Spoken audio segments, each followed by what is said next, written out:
Welcome to Fearless with Jason Whitlock. I am Jason Whitlock, your host. Happy Wednesday. If you hear the urgency in my voice, it's because, we got a lot packed into this show. Of course, it's Wednesday. We're going to do some funslinger. We got Brett Favre coming on. We got Vodi Baucham. You guys know Vodi. He's coming back for a second appearance here on Fearless. Can't wait to talk to him. Shemeka Michelle is going to join us, talk a little Lauren Boebert, and then we're going to do a little Tennessee Harmony as well with Anthony. Virgil won't be here today, but we'll talk about Lauren Boebert with Anthony as well. And I'm going to start the show not with a full-blown fire starter. I just a little taste. I got to continue to cover this story. It's the biggest story in sports. And so people were upset. Oh, Jason, why do you keep talking about Deion? Because it's the biggest story in sports. And so I'm going to start there with a little conversation about Deion. Then we're going to get to the funslinger and Brett Favre and talk about the NFL. And then we'll get to Shemeka and all this other stuff. But first, let me give you my daily dose of Deion. Maybe that's what we'll call this, a daily dose of Deion. I just thought of that. Guys, from now on, we're going to do a daily dose of Deion every day. Maybe not on Fridays, but we'll certainly do it tomorrow as well. So yesterday, when we talked, I was not aware that Deion Sanders had made some very appropriate comments about Henry Blackburn, the Colorado State safety that's being villainized and demonized all over the football world and all over social media. He must be suspended. He hit Travis Hunter late and he injured him and they need to suspend him. And it's the worst thing I've ever seen in football because I just started watching football last week when Deion got popular. Anyway, Deion had some appropriate comments. Let's play Deion's comments. What's the gentleman's name? Henry Blackburn. Henry Blackburn. I want you guys to record this and run with this. Henry Blackburn is a good player who played a phenomenal game. He made a tremendous hit on Travis on the sideline. You could call it dirty. You could call it he was just playing the game of football. But whatever it was, it does not constitute that he should be receiving death threats. This is still a young man trying to make it in life, a guy that's trying to live his dream and hopefully graduate with honors or degree, committed to excellence and go to the NFL. He does not deserve a death threat over a game. At the end of the day, this is a game. Someone must win, someone must lose. Everybody continues their life the next day. Very unfortunate. I'm saddened if there's any of our fans that's on the other side of those threats. I would hope and pray not. But that kid was just playing the best of his ability, and he made a mistake. So I forgive him. See you, our team forgive him. Travis he's forgiven him. Let's move on. But that kid does not deserve that. Hats off to Deion Sanders. He's done something appropriate. I can't say anything negative about those comments. I can only say positive. That's appropriate. Wish Deion would take his sunglasses off and talk to people where they can see his eyes. That used to be very important, but we'll move on from that. Deion wants to wear his sunglasses in press conference, make that point. We'll move on from that. Appropriate comments from Deion Sanders. Yesterday, we shared with you what Travis Hunter said, but we didn't show you the video of Travis Hunter. And this is before Deion's press conference. Travis Hunter had already made a statement talking about Henry Blackburn and his take on it. Let's play the clip of Travis Hunter. It's football, though. At the end of the day, stuff like that's going to happen. So I just stay humble. I mean, hey, he did what he was supposed to do. It's football. Something bad's going to happen on the field sooner or later. We just got to get up and fight again. That's what I try to do, get up and fight. Good thing the doctors stopped me because if there was no doctors there, I would have still been out there playing. But I'm thankful for everybody that helped me that day. Yeah, boy, it's going to be a speedy recovery. Great job, Travis Hunter. That was over a live stream. I'm not sure what I think about the onesie he's wearing, but he's a kid. And in this era where you're doing live streams over social media, I get it. I could, a kid, I would be capable of doing something that silly and holding my own little press conference over Instagram. That's what the kids do now. And these kids at Colorado have all that freedom, and promotion is a big deal for the Colorado program and everybody building their brand. Appropriate comments from Travis Hunter. Now I want to remove Travis Hunter from this next comment, but again, when you're the head coach, what you want is your kids to follow your lead. And when a coach sets a proper tone and when the environment is set, basically the kids mirror the attitude of the head coach. So I want to play you a clip from Deion Sanders' son, Shiloh, a defensive back for Colorado. Here's his take on Henry Blackburn. I really wanted to whoop that dude that did that to him for real, like after the game or something. Like, if I see him just around here somewhere, you got to watch out. But that really made me mad, you know, just seeing him try to play dirty like that. And that was crazy. I thought like something would happen like punishment-wise, but because if one of us did something like that, if I did that, I think it would be like way crazier than that. Like, they would have kicked me out for sure. Why does he think that he would have been kicked out? He's Deion Sanders' son. The Sanderses right now are some of the most protected people on the planet, some of the most privileged people on the planet. But more importantly, he's not mirroring the mentality of his dad. I find that interesting. I find that for him to be contradicting his father, and I know he did it with a smile on his face, but let's think this through. One kid is receiving death threats over an illegal late hit that for 100 years of football has been pretty commonplace. And that kid is receiving death threats, and that kid just happens to live in Boulder, Colorado. That's his hometown. He plays for Colorado State in Fort Collins, but he actually lives in Boulder, Colorado. And Deion's son, not following the lead of his dad, because Deion spoke first and then Shiloh comes in afterwards, not mirroring the attitude of his dad, actually says, you know, if I see him, and he says it with a smile, but he says it still. He just wrote a check that if he sees Henry Blackburn, there could be trouble.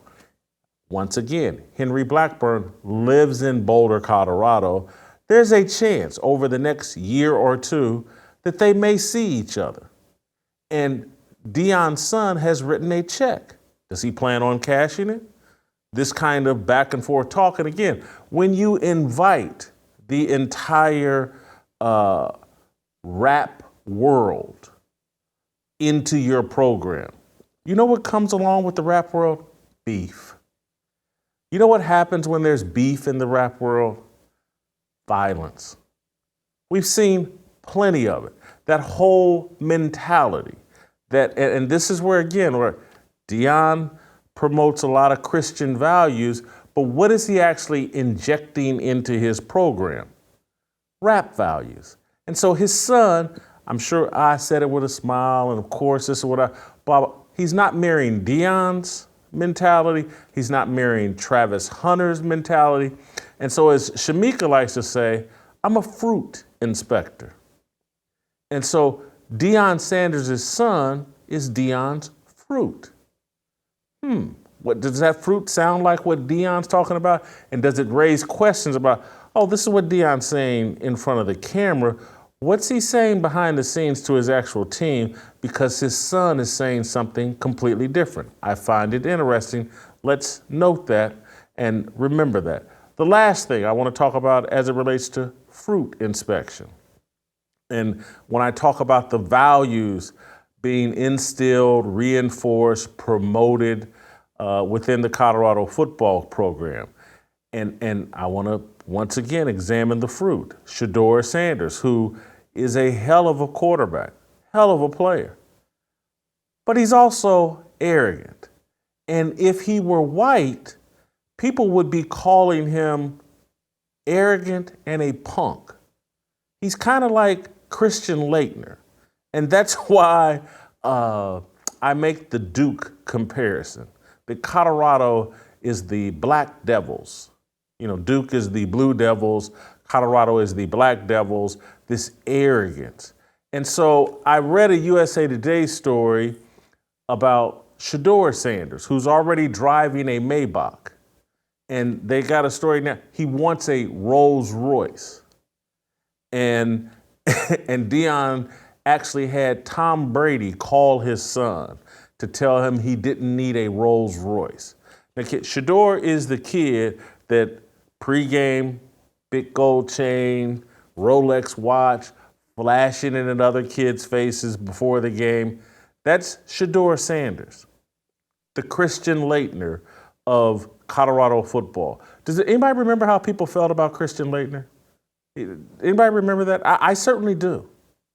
I certainly remember all the names that Christian Laettner was called. Christian Laettner was a beast in college basketball. A beast. One of the most accomplished college basketball players of all time, legitimately. But he was known as an arrogant punk.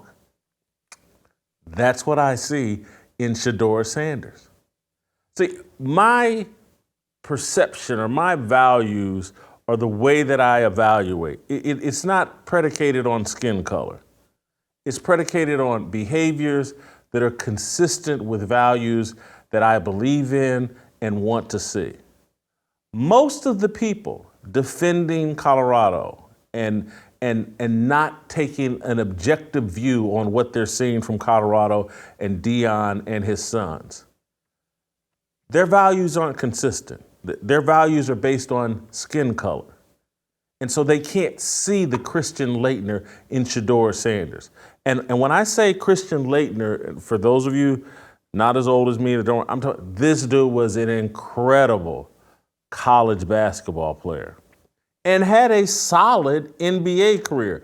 Didn't live up to the hype, but had a solid NBA career. That's what I see in Shedeur Sanders, an incredible college player 3 games in. We'll see how it plays out. To me, when I look at him, I'm like, oh man, this guy's going to be a good pro player. But his attitude, that arrogance, that privilege, that entitlement, looks just like Christian Laettner. And so I'm a fruit inspector looking at Deion's fruit. I'm looking at Shiloh contradicting his father and throwing gas on a beef that could spin out of control, could. And I'm looking at Shedeur, Deion's other fruit, with an arrogance and an entitlement and a privilege that's pretty hard to ignore. And then even if you took the time to go to Deion Sanders Jr., if you took the time and go look at his social media feed and all the different things he tweets out, it's not a good look. It's not a good look. And so when you hear me questioning like, hey, what are the values being promoted here? What's being reinforced? What's being instilled in these young people? It's questionable. It's quite not second guessing their skill and talent.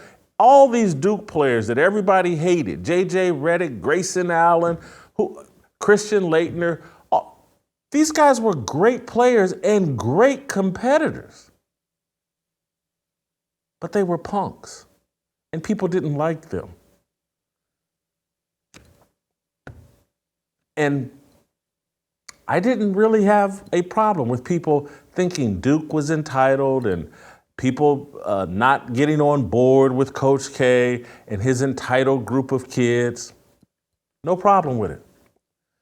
Like I have no problem with people looking at Deion's kids and looking at the values he's instilling and looking at the arrogance and the entitlement and the contradictory values that contradict all the alleged Christian beliefs that Deion is promoting. I don't have a problem with people that have a problem with it. I'm not inconsistent. That is my mini fire starter for today. We're going to move on to the funslinger. That's my daily dose of Deion for today. We're going to move on to the funslinger. Before I do that, I want to talk about our friends at Preborn. It is my prayer that there will come a day when abortion will be abolished. Then we will look back and see the atrocity of what has been done. We are experiencing the impact of abortion in our lives, the breakdown of families, the trauma that comes from a woman being pressured to have an abortion, and the steep decline of morality that justifies this atrocity. How then shall we respond? Do we stand back and say, this too shall pass? Or do we rise up and say, I will stand for the innocent? Preborn stands for the helpless, and because of your generosity, Preborn is able to offer free ultrasounds to women. Once she hears that heartbeat, the chances of choosing life more than double. And years from now, when your grandchildren ask you, what did you do about abortion, Grandpa, Grandma? You can say, I saved a life through Preborn. I saved many lives. One ultrasound is just $28 to save a life. Just dial pound 250 and say the keyword baby. That's pound 250 baby. Or go to preborn.com/Jason. That's preborn.com/Jason. When you do, email me and us at fearlessblazeshow@gmail. You can email me about anything, my daily dose of Deion. I'm listening to all of your feedback. I know many people, I'm over Twitter, over my email. Jason, man, I don't know, you're too hard on Deion. Send me more email. But I'm also hearing from those of you that also like what I'm doing. Fearlessblazeshow@gmail.com. Funslinger, Brett Favre. Next.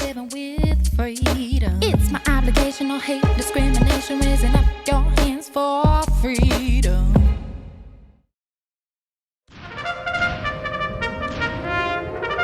Previously on Fearless.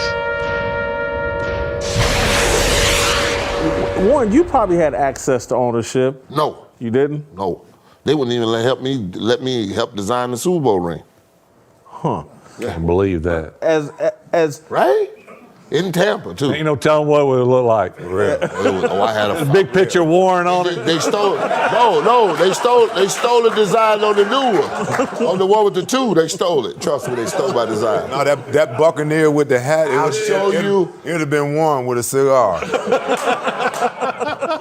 No. You know I had the world champs on that thing with diamonds running everywhere, the flag coming across that thing. Trust me, I had a nasty one.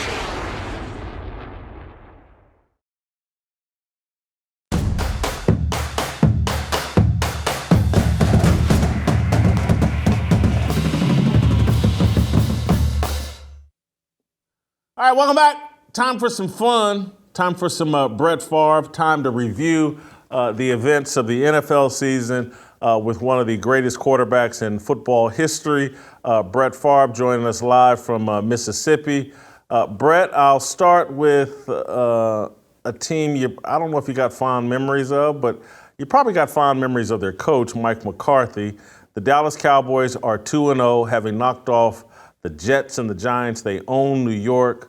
Are you buying the Dallas Cowboys? Is this 2-0 start the real deal here? Has Mike McCarthy fixed this team? Well, time will tell if he's fixed the team, but I do think that they're legit.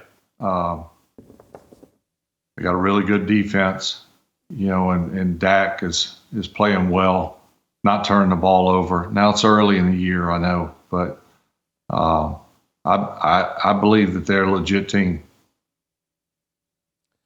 The reason I want to ask about Mike McCarthy is obviously he was your quarterback's coach, I believe, in 1999. Then he was your head coach for a couple of years. They basically ran off Kellen Moore as the offensive coordinator, and now Mike is calling the plays.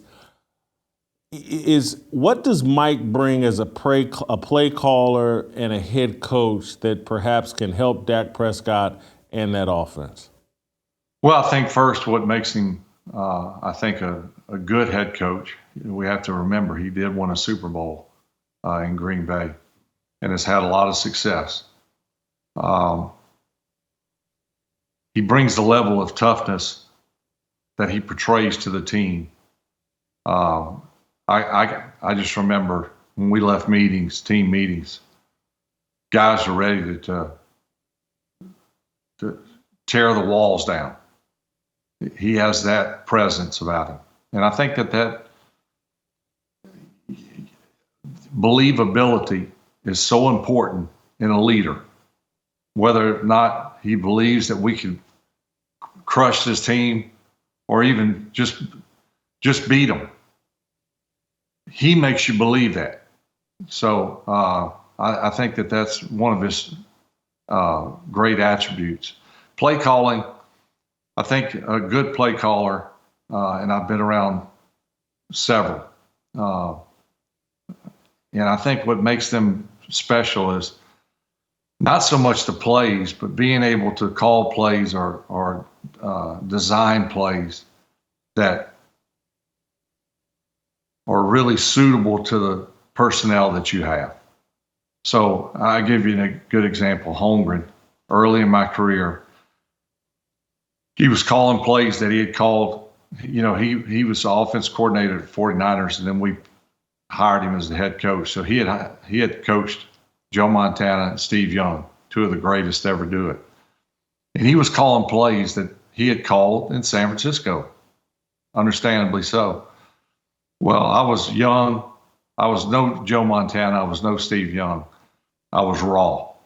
And so he, after, I don't know, a number of games, he started calling plays that catered to where I was at that point in my career. So fake left side, roll to the right, because I didn't trust the offense. I didn't trust protection at that point. So the first sign of blitz, even if we picked it up, I was gone. I wanted to use my legs and extend plays because that's where I felt most comfortable. So he started calling plays and designing plays that would do that.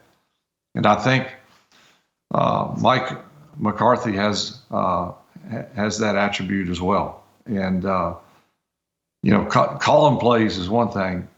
Calling the plays that suit your personnel. I mean, you can't be a running team if you don't have a running back or you don't have an offensive lineman. But yet, play callers still say we're going to establish the run. You don't establish run unless you have the runners and the horses up front to do it. You don't throw deep balls if you don't have deep ball threats. But yet, play callers do it. If you got Randy Moss, I don't care if you throw it up to him. I could care less because more times than not, you're going to have success with it. And I think Dak seems to be buying into what he's calling, and they've worked well together. And if Dak can continue to play the way he's playing, they have a shot. They really do. I want to marinate on your point about Mike Holmgren and how he used you early in your career and just how important that is in terms of how much of the quarterback position is a confidence game. Like if you're feeling good and feel like, it's almost like a basketball shooter perhaps. So if you feeling extra confident on the basketball court, the shots just seem to fall. Is that the same thing Absolutely. For a quarterback? Because it's Jason, you're 100% accurate. It's such a confidence game, and maybe for all positions, but quarterback and kicker is probably the most prominent position that confidence is affected. All eyes are on you as a quarterback all the time. All eyes are on the kicker when he's kicking. And, a good example, I feel like Deshaun Watson is a really, really good quarterback. Now, he's not playing that way right now because I think his confidence in his psyche is affected. And I think if he can overcome that and have a good run with a couple of games, I think he can be back to that. But, it's such a confidence. You're right, a shooter. They can shoot it from anywhere, blindfolded, and they can make it. Then they have those stretches or batter, for example. Major League Baseball, you're going to have a slump. And if you have a long slump, they fire the hitting coach and they bring a new one in. What they need to do is hire a psychiatrist and just talk to them like, there's nothing wrong with your hitting. It's in your head. And that's the way I feel about the quarterback position. And so what I heard you say is, and sometimes I think we hear broadcasters, they may mention it in passing, but no one fully grasps. It sounded to me like early in your career, Mike Holmgren was like, you know what? We're going to run some play action, bootleg stuff, roll Brett out. He's not going to have to worry about the backside. He's only going to have to read one side of the defense. Once we get him going there, then we'll come back later in the season or next year. But we got to get his confidence rolling first. So let's cut the field in half. He doesn't have to worry about every coverage and what every safety and what everybody's doing. He's got the arm. And so if we can just get him to have one or two reads early on, his arm will take care of the rest. Totally accurate. Once he did that, once he changed his mindset to, I'm going to call plays that play to Brett's strength right now. And when he did that, we blossomed tremendously, and I gained confidence. Meanwhile, I was studying the drop back, the protection issue, changing protections, learning coverages, learning combo coverages, learning tendencies. All that stuff was really new to me when I became the starter. And so I was having to learn on the fly. So he made it easy on me. You're right. He simplified things. It wasn't the whole field. If they're blitzing one side, we'll roll to the other side. And he wants to use his legs. That's where he feels comfortable extending plays. So let's do that. And we blossomed after that. So you said a couple of things that, because I think you mentioned Randy Moss or whatever, and it made me think of what's going on in Miami with Tua Tagovailoa in terms of having a Tyreek Hill and a Jalen Waddle, but I also think about Kirk Cousins and this Justin Jefferson kid. And I've got this thing where Justin Jefferson might be the closest thing I've seen to Jerry Rice, and Tyreek Hill, although undersized, he's the closest thing I've seen to Randy Moss in terms of just scaring the hell out of a defense and safeties and simplifying coverage. And so I'm calling Justin Jefferson baby Jerry Rice, and I'm calling Tyreek Hill midget Moss. Which one would you rather have, Justin Jefferson or Tyreek Hill? Oh, boy. I don't think you go wrong with either one. I think if you were after the big play, not that Justin Jefferson can't give you the big play, because he can, but Tyreek Hill,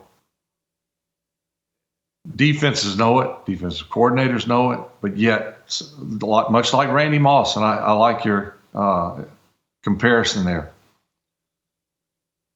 you can't stop him. Randy Moss, we would triple cover him, and yet he would find a way to catch the ball. Tyreek Hill, it just amazes me how many big plays they get week in and week out. When you know they're going to do it, they're going to try it. So that's a testament to Tyreek Hill's speed and route running.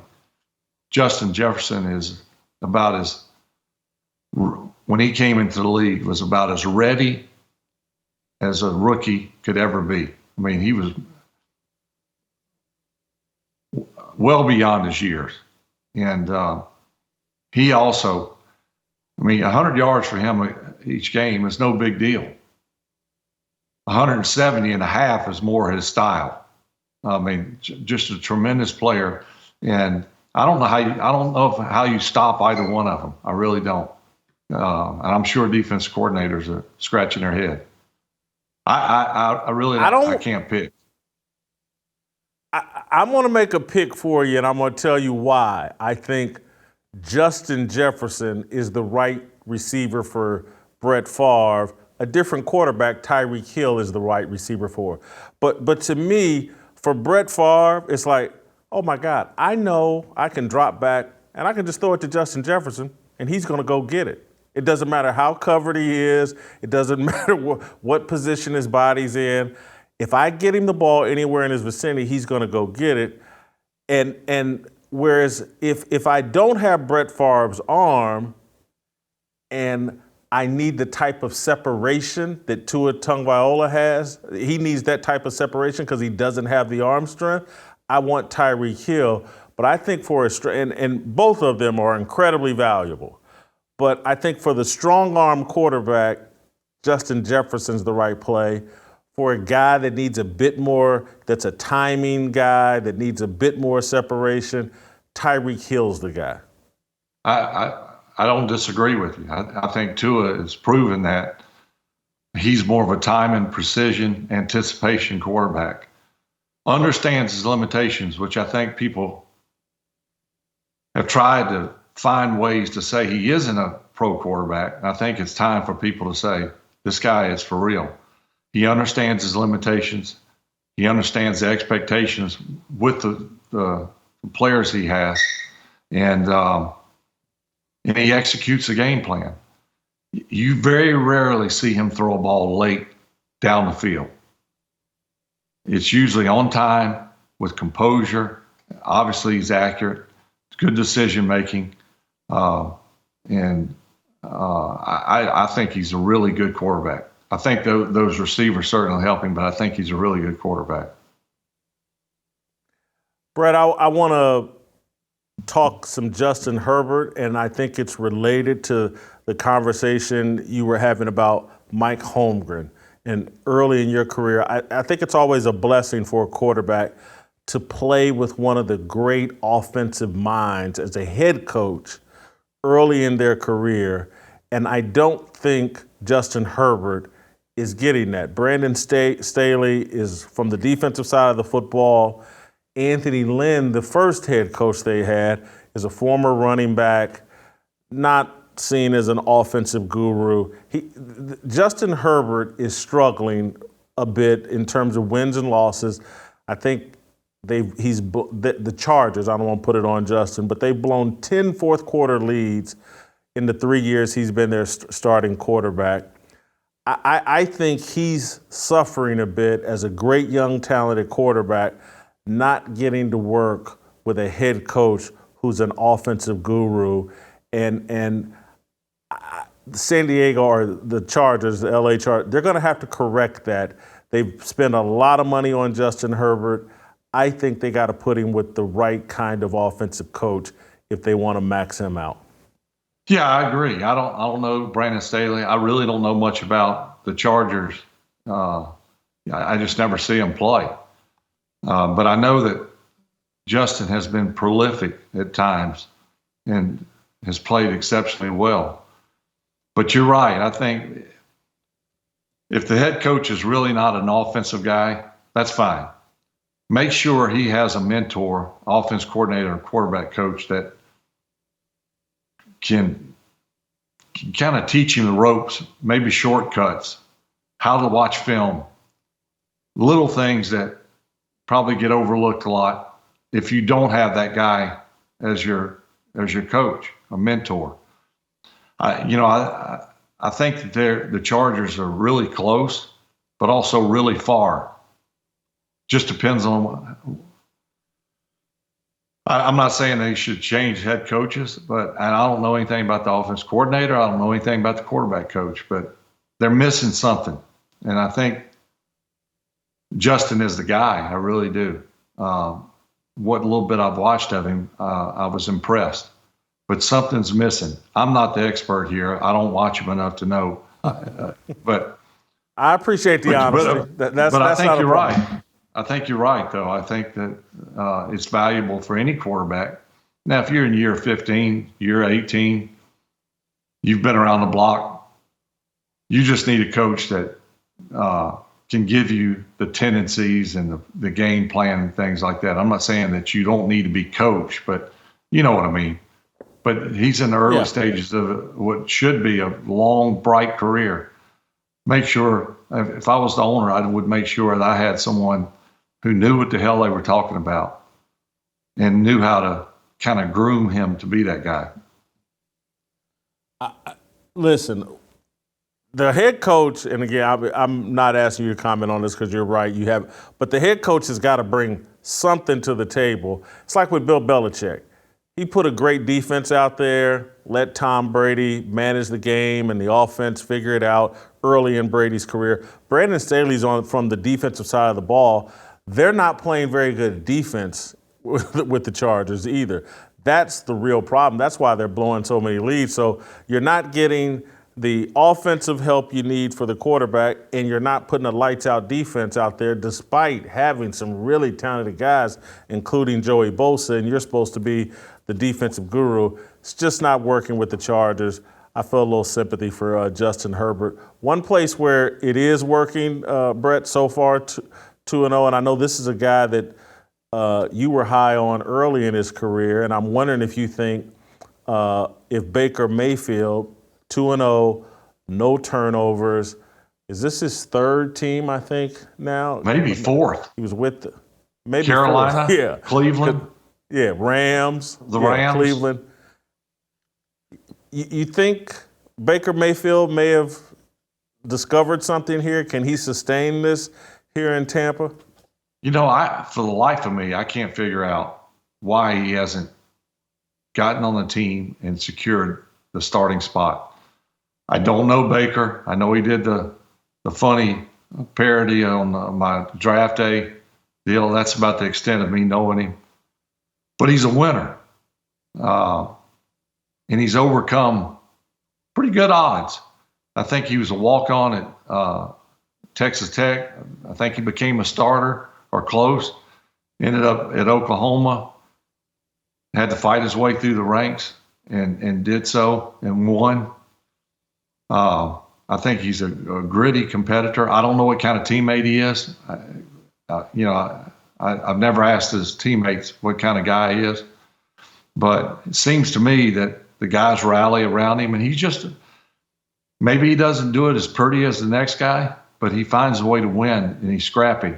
For them, the opening game to go to Minnesota, whether Minnesota's good or not, who knows? But to win, the hostile environment. I thought that was an incredible win for them. But I'm buying the Baker Mayfield success. I think he can play. I think he's mobile enough. I think he's got the arm. I think he's got the moxie, the smarts. Maybe this is his team. I'm going to give you an analogy of who, if this works out for Baker, he may be the second coming of Rich Gannon. Rich Gannon was not a high draft pick, but he was a guy that had to bounce around the league before he ever got his chance and before he ever found success. And it wasn't until Rich Gannon didn't really take off till like 34 or 35 years old. But when I think of an undersized quarterback, really good arm, could move around a little bit, that had success kind of out of nowhere after most people had given up on him, I think of Rich Gannon, and maybe we'll see that here with Baker Mayfield. I wasn't expecting much from Tampa this year, but who knows? Right. Mike Evans is in a contract year. Todd Bowles has a lot of pressure on him. Maybe Baker Mayfield finds himself here. Yeah, maybe so. I think they got some good defensive players. Mike Evans obviously is a stud. If he can stay healthy and keep producing, that's a huge crutch for Baker to lean on. It may be a good year for them. I'm like you. I wasn't expecting very much from Tampa this year. Maybe the Tom Brady blues, but so far so good.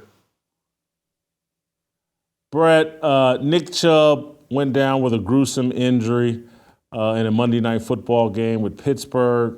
It made me do some reflecting and thinking about the running back position and thinking about all the rules that have been in place to improve safety for virtually everybody except for the running back. I mean, you can't touch long snappers. You certainly can't touch kickers. You got to ask permission to sack a quarterback. Receivers can roll over the middle without any fear, but you can still pretty much light up a running back. and they're falling, getting hurt, and they can't get the big money like they used to be able to. Their value's been diminished. Do you feel sorry for NFL running backs? Well, I don't feel what's sorry going for on them. with them? I don't feel sorry for them, but I think that you're right. I think the one hit that they need to penalize or try to take out of the game is the going below the knees. Obviously, from the side and behind, you can't do that. That's illegal. But I think going real low is very dangerous for any player. They've eliminated chop block at the line, crackback block. They've eliminated that. But I think they need to eliminate going low below the knees. And it looked like that's the type of hit that he got the other night. Well, hold for 1 second. Hold for 1 second, Brett. All right, come on. I want some defensive player to say, "Oh, so I got to hit Derrick Henry up high and in the chest. That's the only way I can bring him down." No, that ain't hit him fair. in the thigh. Wrap up his thighs. I know easier said than done, but a major injury for a running back is going to occur going below the knees. And that was a great example the other night. It's funny to hear. Why don't you have any sympathy for them? Why don't you feel sorry for them? You just don't feel sorry for anybody? It's a tough game. No, it's the nature of the game today. It's a pass happy league. Derrick Henry's probably maybe the only running back where they just grind it out, hand it to him. Those days are long gone. The days of Walter Payton, Jim Brown, Barry Sanders. I mean, it's about throwing 50 times a game. I miss those days. The running back was the most exciting guy in maybe all of sports, and certainly in football. Watching O.J. Simpson or Barry Sanders make magic was like, that's what made me fall in love with the game. I miss that. Well, I think you have to pack a lunch and just hang tight because it's going to be a while before that turns back to running the ball.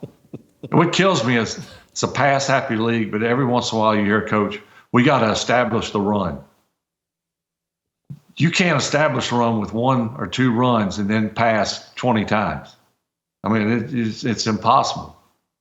But that's the game today.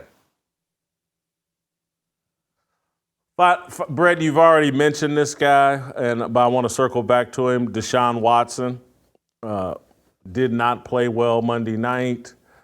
I'm wondering, and we talked about this when you were here in Nashville, about can he recover from the public embarrassment of the controversy he was involved in? And I'm questioning it because I saw Tiger Woods after getting publicly embarrassed Thanksgiving of 2009. I thought mentally Tiger struggled for many years after that. And I think the same thing is going on with Deshaun Watson. He's lost confidence.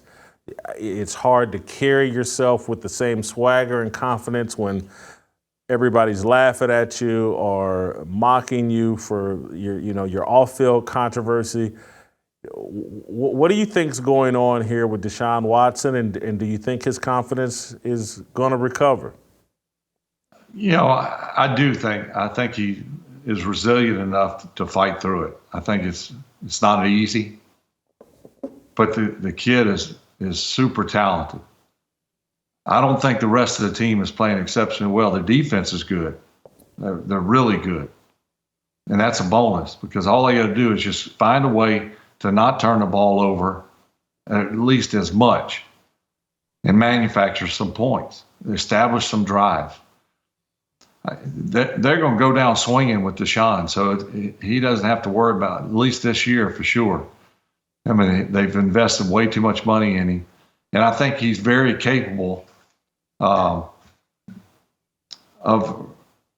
getting back to where he was prior to all the trouble. And he was just a young man at that point. So his maturation is gain 2 or 3 more years. I mean, he was out of football for a little bit. He's super talented. He's got to let it go and just play. Do what he does best. And if he does that, I think the team will be very successful, because I was impressed with their defense, man, that they get after you. And so management and the coaching staff are stuck with Deshaun Watson. Could you see a scenario where the locker room isn't going to stick with Deshaun Watson, where he could start losing the confidence of his teammates, and they, they're looking, man, this guy's guaranteed $200 million, and he ain't playing worth his spit. Could you see his teammates perhaps turning on him? Well, the human nature side of it is always there. And what I mean by that is outwardly, they may portray a confidence and backing of not only Deshaun, but any player. And this could go for any team in the league. But inwardly, they're thinking something totally different. And it's very possible that could happen. I think we would be the last to know. But sure, I mean, if they continue to falter on offense, Deshaun, hit or miss, some good, some bad, they lose, win a good one, then lose 3 in a row, and just kind of float around in the middle of the pack. Sure, I think it absolutely could happen. Finally, Brett, is it too early to crown Jordan Love? He's off to a great 2-0 start. You think Jordan Love is the next Brett Favre, Aaron Rodgers? I think he's the next Jordan Love, and I say that very positively. I'm very impressed with how he's played. It looks to me, in talking about losing the team, it looks like to me they love him. They love playing for him. It was a tough loss the other day, but he played well. They're a young football team in a lot of areas, which means that they'll struggle a little bit at times. But I saw some very positive things in the first 2 games with Jordan. He handles himself very well, very accurate, doesn't seem to panic with his feet. So I think that barring injury, there's a long and productive career for him. Thank you, Brett. Great job. Always, as Jason. always. Love it. Yep. All right, we'll see you next week.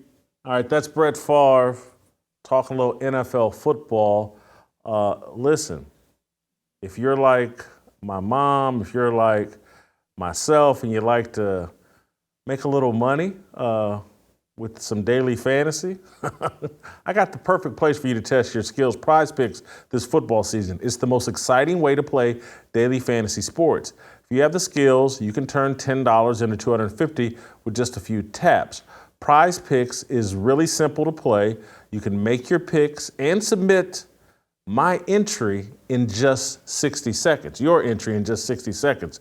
Quick withdrawals, easy gameplay, and an enormous selection of players and stat types are what make PrizePicks the #1 daily fantasy sports app.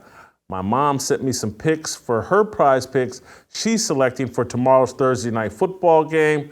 Let's take a look, see how Mama Whitlock is, where she's winning her money this week. Daniel Jones, she's predicting more than 37.5 rushing yards. Christian McCaffrey, who's been playing lights out, she's predicting him more than 79.5 rushing yards. And Brock Purdy, the San Francisco quarterback, more than 1.5 passing TDs. PrizePicks now offers Apple Pay for quick and easy deposits into your account this football season.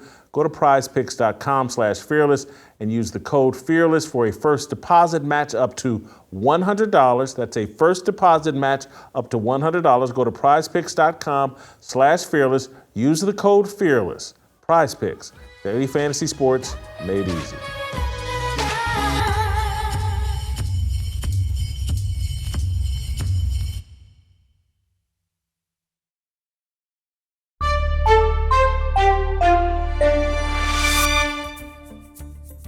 Hello, Fearless Army, and welcome to another episode of Shaking My Headlines.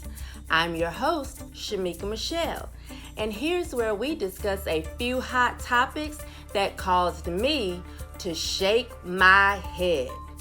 Let's get into a few relationships, some that are heating up and others that are cooling off. After 7 years of marriage, entertainer Teyana Taylor and former NBA player Iman Shumpert have announced they're separated. Teyana released a statement saying the separation isn't caused by infidelity. However, sources believe the always high b-ball player, no matter how docile he presented himself, just couldn't give Teyana what she actually desired: vagina. Singer Ariana Grande and her "we have no idea who he is" husband, check notes, Dalton Gomez, are calling it quits. After only 2 years, it's over. Just like that. Just like magic. Middle finger to her thumb, and then she snapped it. In an unusual twist of fate, rapper Jeezy has filed for divorce from TV host Jeannie Mai. Since the announcement, old tapes have resurfaced of Jeannie admitting she's angry and disagreeable. In other words, he married a black woman. And now that he's found out she's no different from the other baby mamas he's left behind, Mr. Evolved is going back to a regular "who that is? That's just my baby daddy." Now to politics. Republican Congresswoman Lauren Boebert was recently kicked out of a showing of Beetlejuice. I know what you're thinking, but it wasn't Lori Lightfoot. She was actually viewing Beetlejuice. Sources say Lauren is extremely remorseful for misbehaving, but not because she was caught on camera turning Beetlejuice into a titty woman, but after return groping, not only did she realize he's a Democrat, but because of it, it's a small world after all. In other political news, the current administration has lost an entire fighter jet. Apparently, the Bidens can't keep up with coke lines or chemtrails. I mean, how do you lose an entire airplane? Let's go, Brandon. Speaking of brain dead, no, not John Fetterman. We're moving on to Hollywood. TV host Drew Barrymore and Bill Maher announced they were going back to their hit talk shows. However, after ridicule from fans saying that they weren't being supportive of the writers and other Hollywood employees on strike, they've decided they'll wait a little longer and keep their shows on hold. If you're like me, you realize you still don't give a damn. Anyway, I'm Shemeka Michelle. Join me for the next time you leave me shaking my headlines.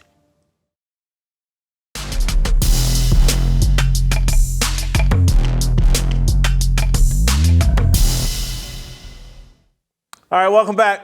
Time for some Shemeka Michelle, Shemoke Show. Shemeka, welcome back to the program. I've been dying to talk to you about this issue, I think since the weekend, and we finally have time for it. But Lauren Boebert, the Congresswoman from Colorado, from Deion's state, maybe... This is some more maybe I can squeeze some more Deion into this. But anyway, Lauren Boebert goes out on a date with some guy and gets busted, or somehow they capture her on video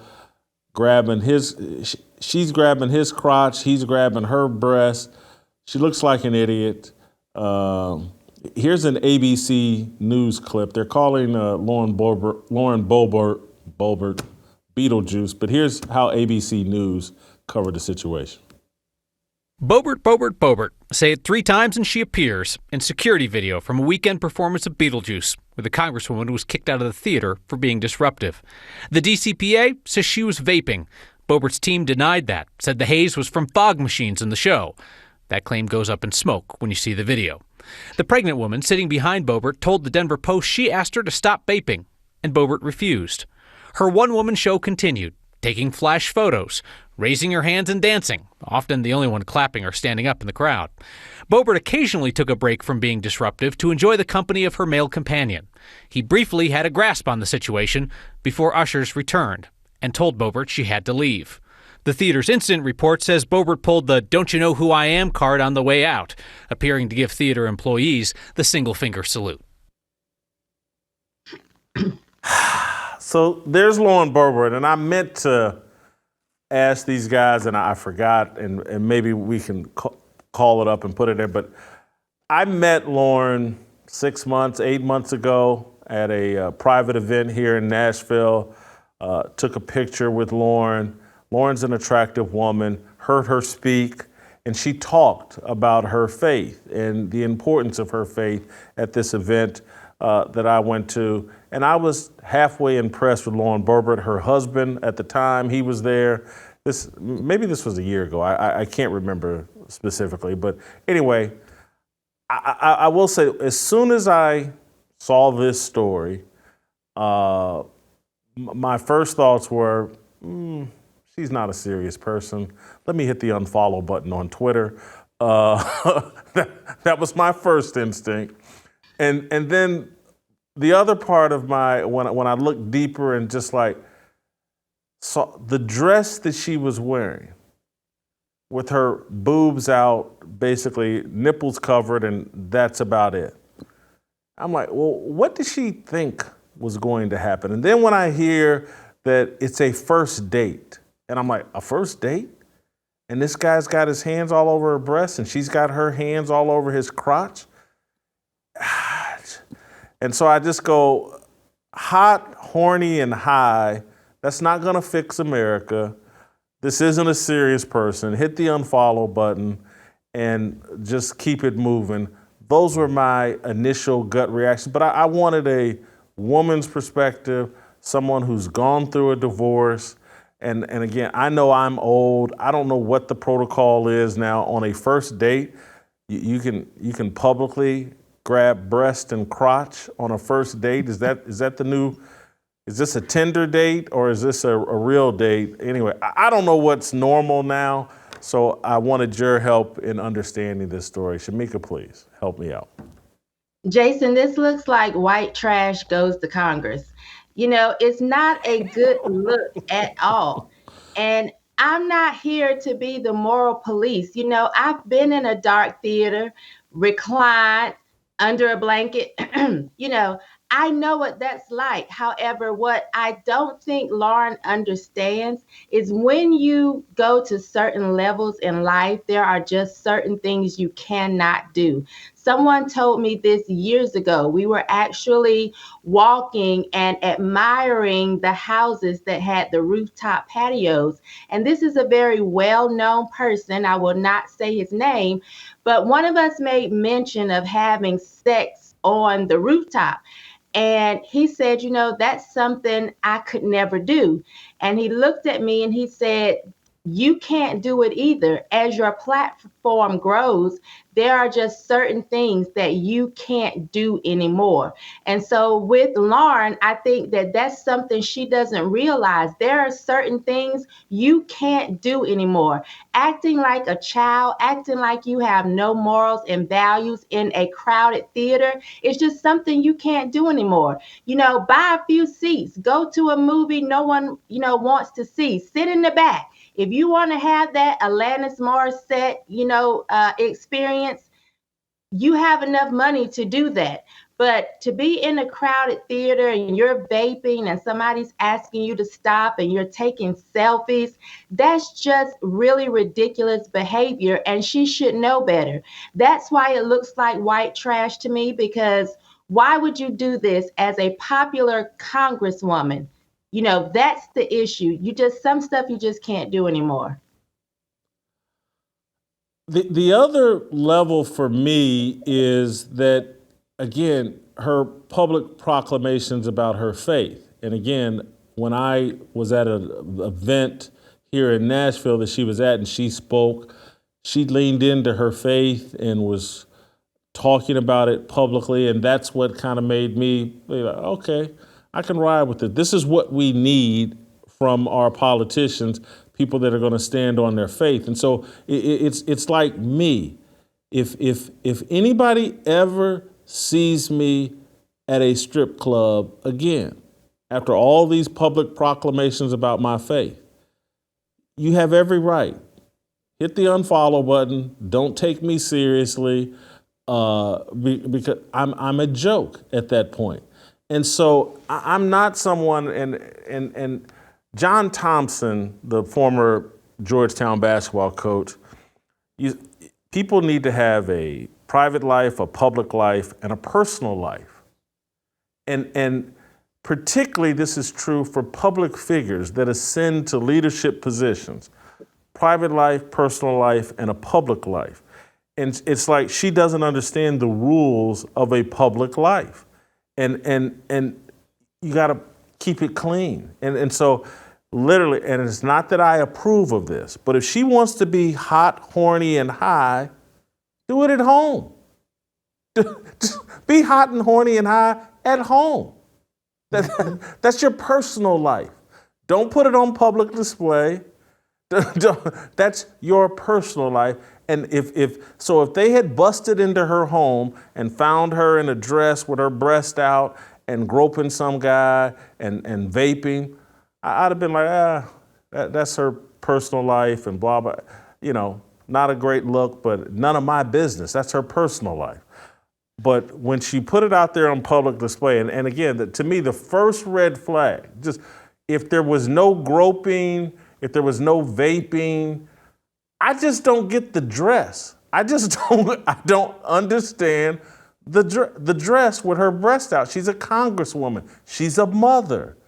She's allegedly a leader. I don't get the dress.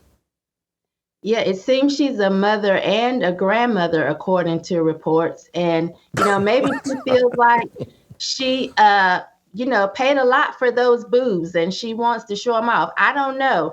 But I do think as a parent, and especially one going through divorce, there is a certain way that you should carry yourself, because if I, got my information correct, her first child was born, I think, in 2004.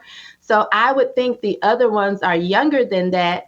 And that's a very tough time for kids.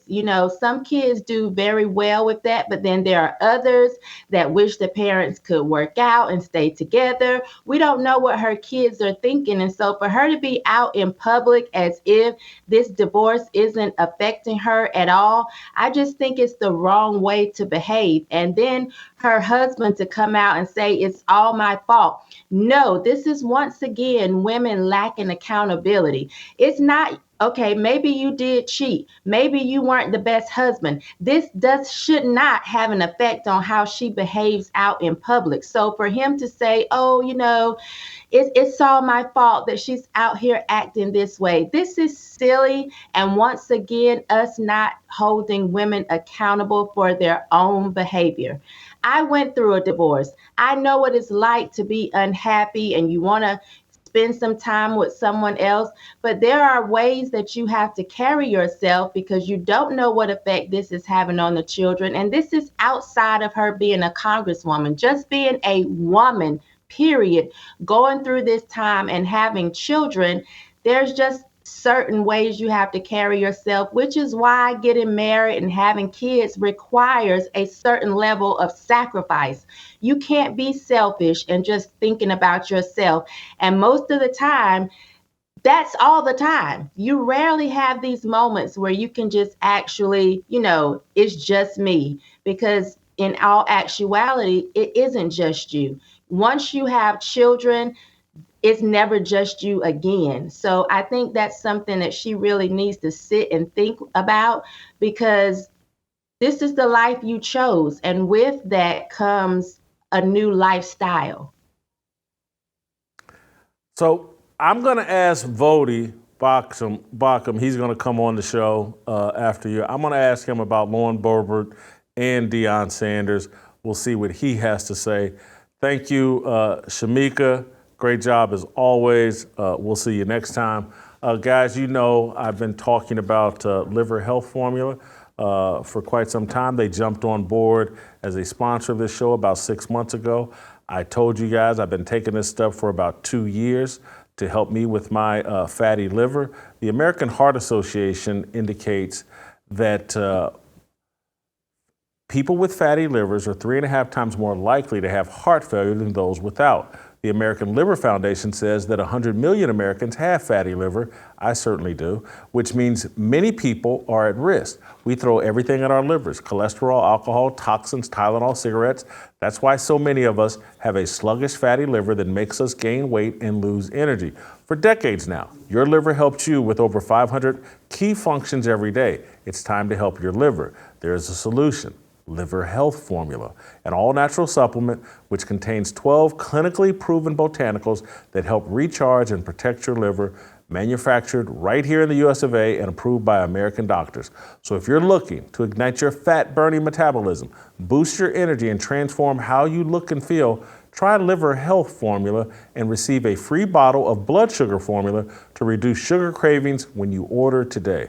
Try Liver Health Formula by going to getliverhelp.com/Jason, getliverhelp.com/Jason, and claim your free bonus gift right now. Guys, I've been using this stuff. It's been helping me get in shape, helping me attack my fatty liver. Hop on board with getliverhelp.com/Jason. Keep pounding the like button. If you're listening over Apple, give us that 5-star review, leave a comment. Vodi, next.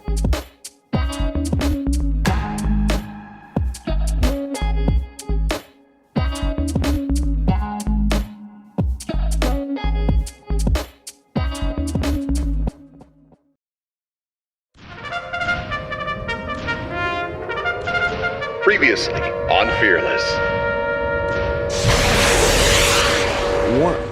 Quarterbacks have no power.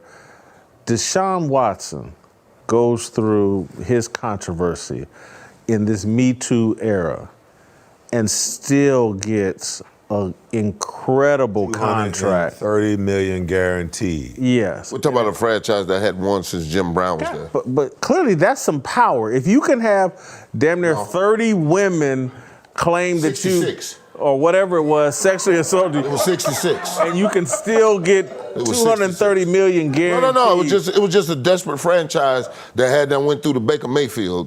But that's power. But they didn't have power. They didn't have power. Jason, they didn't have to guarantee $230 million, did they? See? They didn't have to. They didn't have to. But again, it speaks to That he had shows power and you, leverage. no, that shows you the desperation of the Cleveland Browns.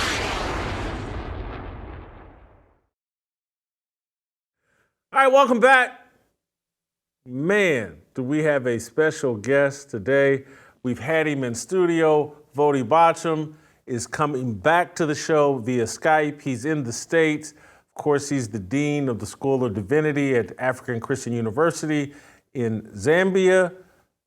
He made his name over here in America, preaching the word. He's one of the best ministers, one of the best disciples going today. Vodi, welcome back to Fearless. Thank you so much for taking the time. Vodi,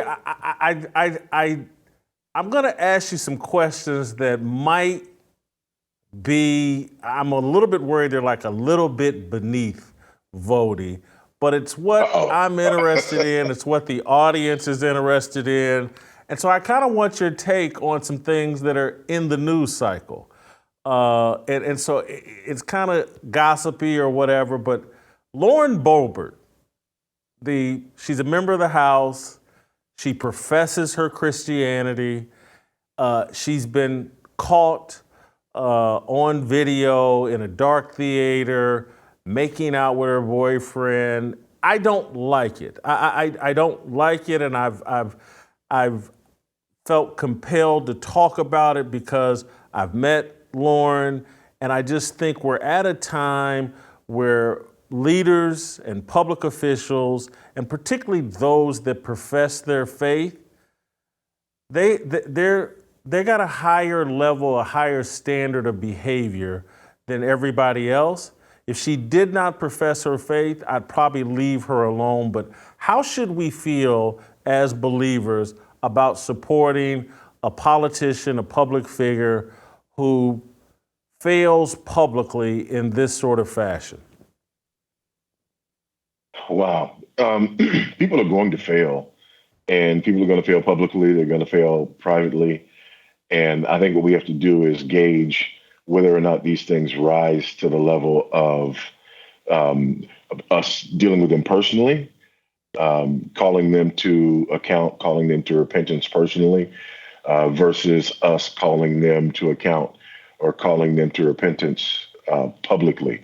I didn't see the events. I wasn't aware of the events, but that's always something that we have to gauge. What's my relationship with the person? Do I have access to the person? What's my relationship with whatever situation that they find themselves in? Am I part of the organization that they're a part of? Those sorts of things. And also in your situation, if you comment publicly on certain issues at certain times, and what is happening is consistent with the things that you've been commenting on, well, then your consistency would require you to comment on that as well. So I think there are a lot of factors that play into how we should handle that. But I also think that it's very important that we recognize that there's a definite double standard out there. And while we ought to be holding ourselves to high standards, we also need to be very wise and make sure that we're not being taken advantage of and used by people who will play that game that says, oh, well, you guys are conservative. These same people who, would never hold themselves or, those on their squad to that standard, sort of poking at us, trying to force our hand because we've identified ourselves as people of morality. So we also got to be really wise and make sure that we're not playing into that game as well. I'm glad you answered that way, and I'm going to ask you one more question along the same lines, and then I'm going to move in to more fertile territory. But these are things I needed advice on. So I've been talking about Deion Sanders. He's the new head football coach at the University of Colorado. He's getting a lot of attention. Deion loves to talk about his faith publicly. He's done 2 different 60-minute interviews where he said God called him to coach at Jackson State. Now God has called him to coach at Colorado. There are some things that Deion does with his over-the-top arrogance and lack of humility. And then this weekend, he brings in the whole gangster rap music world to help him and his football team get hyped for the game and his fans. Once again, I'm uncomfortable with Deion claiming so much faith and then acting in such a secular way. I know you're a former college football player. Deion's style of leadership seems inconsistent for me just from a football perspective. But then when he wears his faith on his sleeves and does things in such a secular way, I'm uncomfortable. Your thoughts? Yeah, and I've been hearing a lot about that lately, and I think that falls into that same category. What is our relationship? It's interesting when you mentioned that. I remember back in the day when Deion was actually preaching. I don't know if you remember that, but Deion at one point was saying that he was a preacher of some sort. But again, we have to make sure that we're not putting ourselves in a position where we're becoming the police for people of faith everywhere. If we have a relationship, if we have access, and if we have opportunity, then we do need to be involved in that. Now, if I'm somebody's pastor, who's engaging in these things, then I'm going to engage and I'm going to address them. I'm going to address them with those people. If I'm in somebody's circles or in somebody's industry, then I'll do that. And the reason that I answer it this way is because I have people coming after me from time to time because somebody who I have known or may have shared a platform with at some time is accused of something. And then people come after me and they say, how can you be silent and how can you not, speak up on these issues that so-and-so and so-and-so is doing? And again, part of the reason that I'm hesitant to do that is because I do not want to step into the position of policing everybody who professes to be a Christian, because then what happens is, number one, there's far too much for me to police. But secondly, now every time something happens and I don't say something, it's almost as though I've given tacit approval because I've set myself up as the police of all public Christians. Again, and that's recognizing that there are certain things that cross the lines, certain things that need to be addressed or whatever. But I think we got to be really careful when it comes to trying to police situations like that. And I don't mind saying at all that I don't approve of and I don't condone certain things that these individuals are involved with. But again, it's not my place to police those individuals.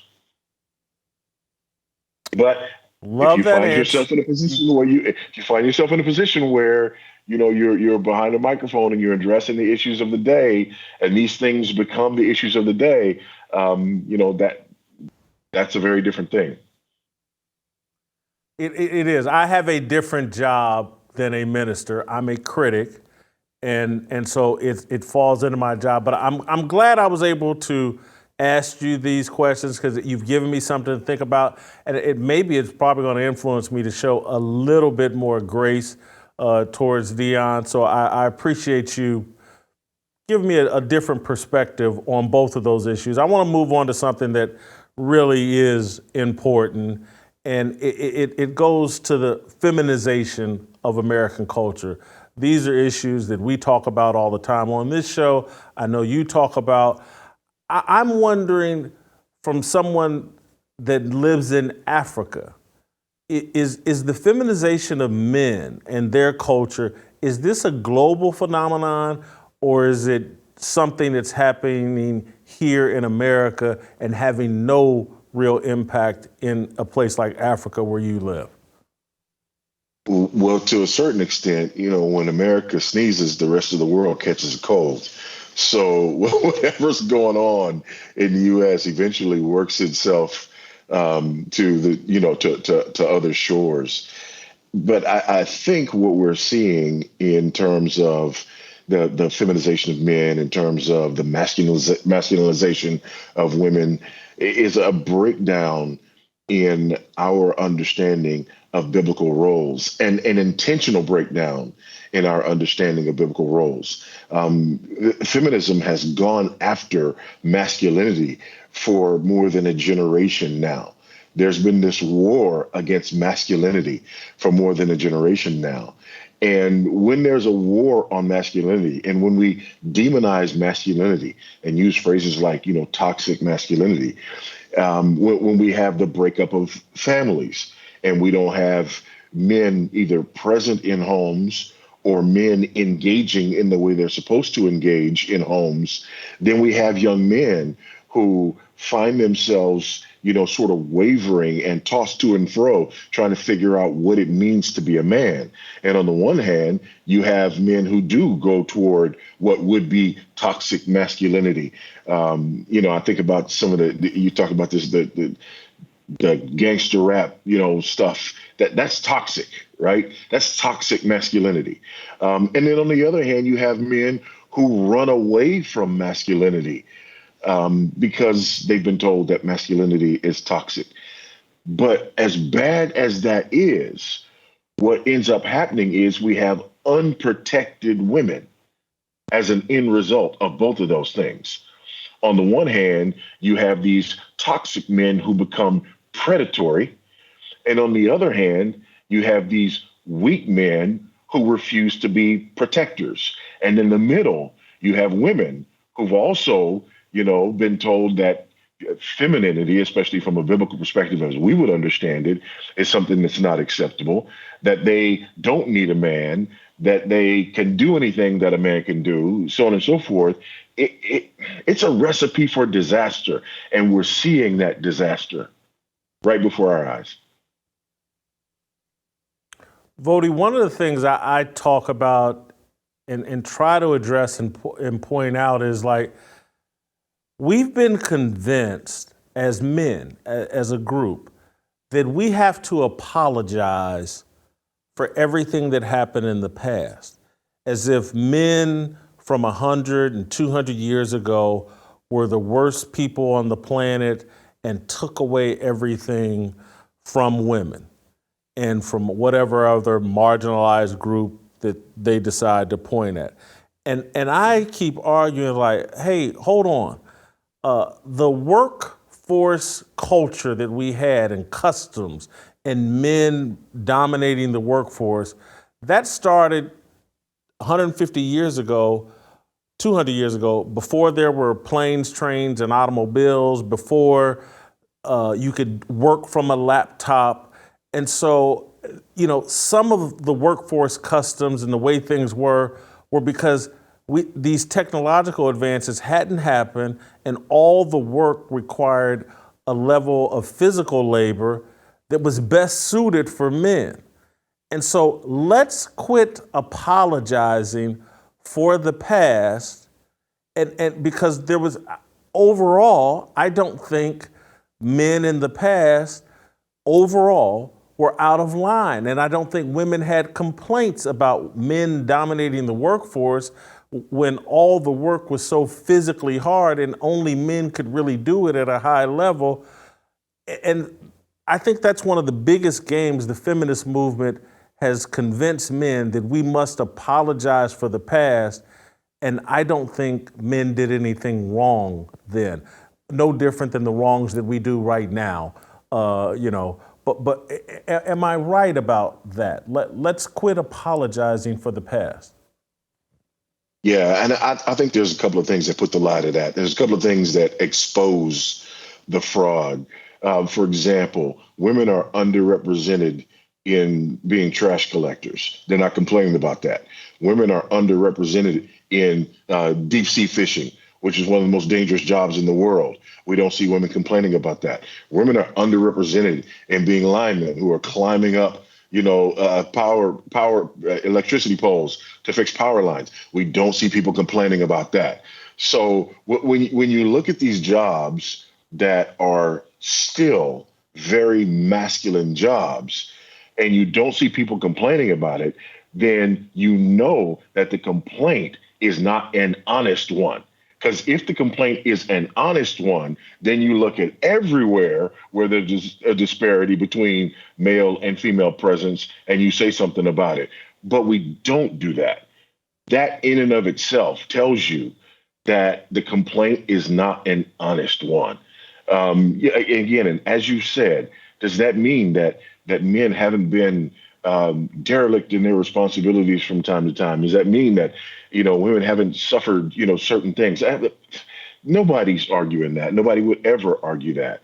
But what I would also point out is that in the Western world, in Western civilization, in those civilizations that have been built as a result of the Reformation, for example, women are the freest, safest, and most prosperous in the world. Period. Full stop. Bar none. There's nowhere else that they would rather be. Same thing you and I have talked about, when talking about black folks. Black folks will complain about America. Women will complain about America, but they're not getting on planes, trains, automobiles, and boats to go anywhere else because there's no better place to go. I want to stick with my comparison to the past, and this is a bit more difficult, and I don't even know if I have the right answer, but I do make this argument that I hope one day I make it to heaven and I'm able to ask God, and maybe there is no degree, maybe neither is worse than the other, but from my perspective, abortion is worse than slavery. And I say that because we have this mentality. Well, that's an easy one. The founding fathers were the worst people in the world, and oh my God, they had slavery. And I'm like, well, hold on, man. We got abortion basically on demand. And we got people out in the streets having convulsions. I can't kill my baby whenever I want to. And I'm like, man, I can't wait for God to make a ruling on this. They're like, no, I think this abortion thing's worse than slavery. Am I wrong for thinking that? My ancestors were slaves, but I'm here. If my mother had an abortion, I wouldn't be. So yeah, you get no argument from me on that one. That's kind of my overall just narrative about like, hey, let's quit apologizing for the past and let's quit pretending like we're superior beings and we have a higher moral standing and standard than the people in the past. It's a joke. The other thing connected to this feminization and the cure to toxic masculinity is to install women in all spaces where men are gathered. That'll fix toxic masculinity. And I don't think that works. And I think that men not being able to congregate, gather, discuss, talk about issues amongst men is why the culture has gone so soft, because once you inject a woman into a male conversation, the conversation usually changes. And we start worrying about hurting feelings rather than just getting at the truth. And so there needs to be a coarseness and a roughness to conversations in order for us to get at truth and to protect women and children and to have a society that works. And so I see this. To me, many people, Rick Warren and what's going on in the church is like, hey, we got to inject more women into leadership spaces and that'll fix everything and that'll improve everything. And no one's paying attention. There's real consequences to that. Am I right, wrong, stupid here? I think, listen, at the core of all of this is our need to acknowledge the fact that God created men and women, and he created us differently. He created us for different purposes. He created us with different strengths. He created us with different weaknesses. And he intends for us to relate to one another in particular ways. And when we decide that we are going to ignore that, there are always going to be dire consequences. And we are always going to suffer.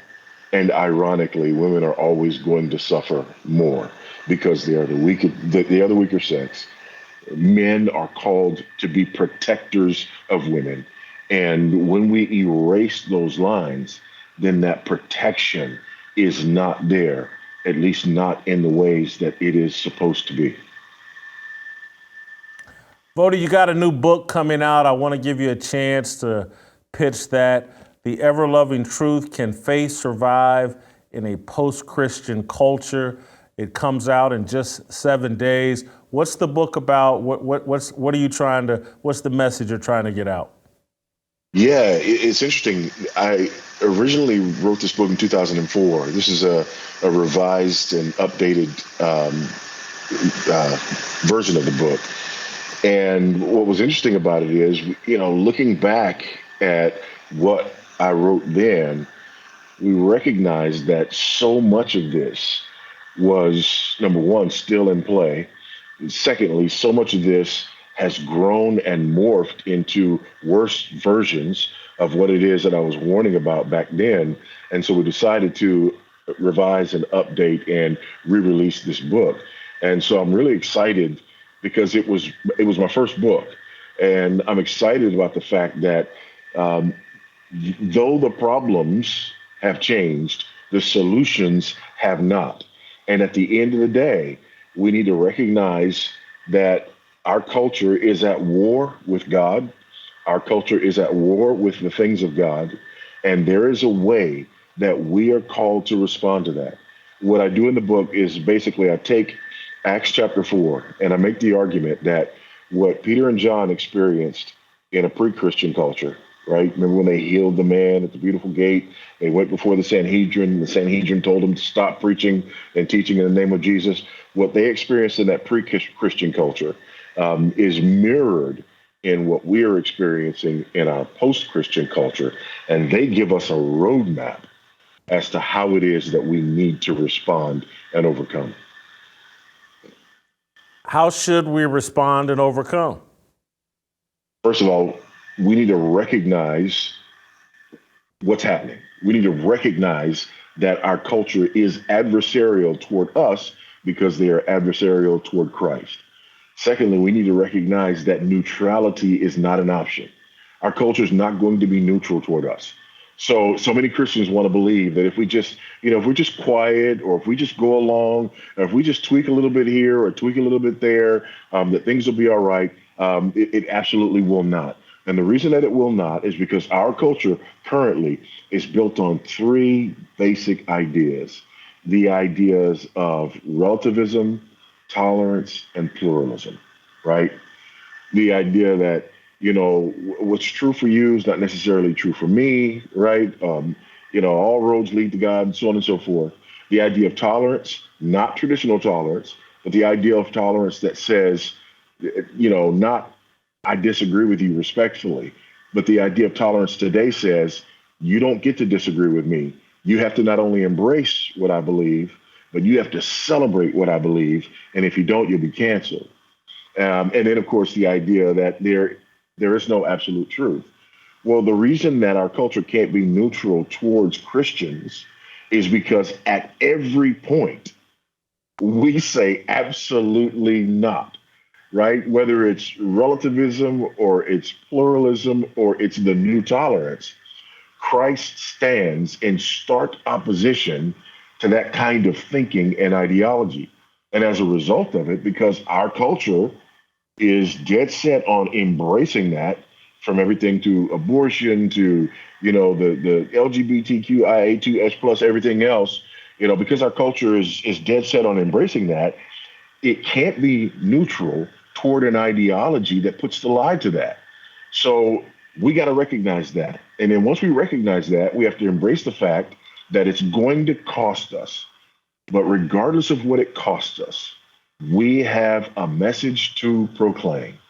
That message that there is a God, he must judge sin, that he has sent his son to die for sin so that those who place their faith in him might be forgiven and redeemed, and that at the end of it all, he will return to judge the living and the dead.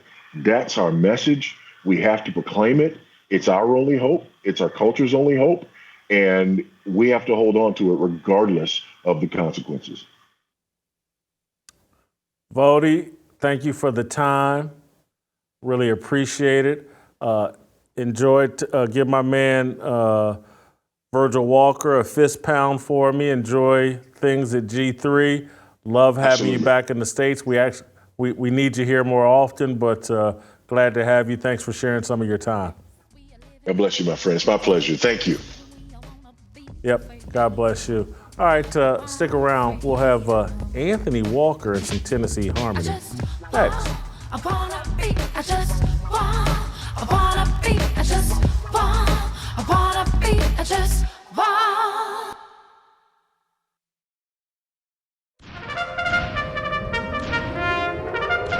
Previously on Fearless. I said, look, I got a pain pill problem. I actually had a drinking problem as well. That's a little different than 66 women said. Well, when I was 25 and thought I was invincible and realized that I had 3 seizures that almost killed me. Holy smokes. That no one knew about, except my family and the team. You know, you think you're bulletproof, and then you have one during the week before a game, and they say, whoa, wait a minute. Why is this happening?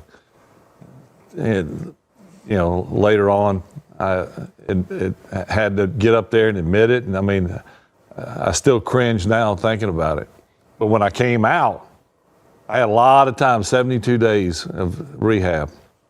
I thought it was 28, by the way. At 28, I was like, what time would I leave? They go, you got a ways to go. Man. I thought I knew it all, but I had a lot of time to think. I worked out. I really worked on me. And I remember the press conference afterwards when I got to Green Bay the day after I got out. I said, we're going to the Super Bowl and we're going to win it. I never said that before or after.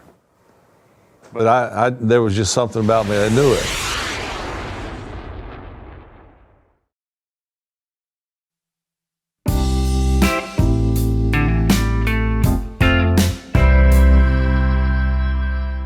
All right, welcome back. Hope you enjoyed our warm-up to Tennessee Harmony. Vodi Baucham was here with us for 20, 30 minutes. That was awesome. We're going to reflect on some of what Vodi said here with Pastor Anthony Walker. Virgil is busy with his G3 ministries. Anthony, before we get into this conversation, if you could bless our conversation. Father God, we're thankful for today and thankful for your blessings. Father, help us to do our best to live out your word, to reflect your goodness into this world. We're thankful. In Jesus' name, amen. So, Anthony, I want to replay in the audience. We just saw this, but I asked Vodi about Lauren Boebert. Again, I've met Lauren at an event here, heard her talk about her faith and how we needed to implement that into the stances that people take in politics, and was halfway impressed with Lauren. Don't take her near as seriously after this latest event, but I asked Vodi about it yesterday, or just a second ago. Let's play the clip. People are going to fail. And people are going to fail publicly. They're going to fail privately. And I think what we have to do is gauge whether or not these things rise to the level of us dealing with them personally, calling them to account, calling them to repentance personally, versus us calling them to account or calling them to repentance publicly. I didn't see the events. I wasn't aware of the events, but that's always something that we have to gauge. What's my relationship with the person? Do I have access to the person? What's my relationship with whatever situation that they find themselves in? Am I part of the organization that they're a part of? Those sorts of things. And also in your situation, if you comment publicly on certain issues at certain times, and what is happening is consistent with the things that you've been commenting on, well, then your consistency would require you to comment on that as well. So I think there are a lot of factors that play into how we should handle that. But I also think that it's very important that we recognize that there's a definite double standard out there.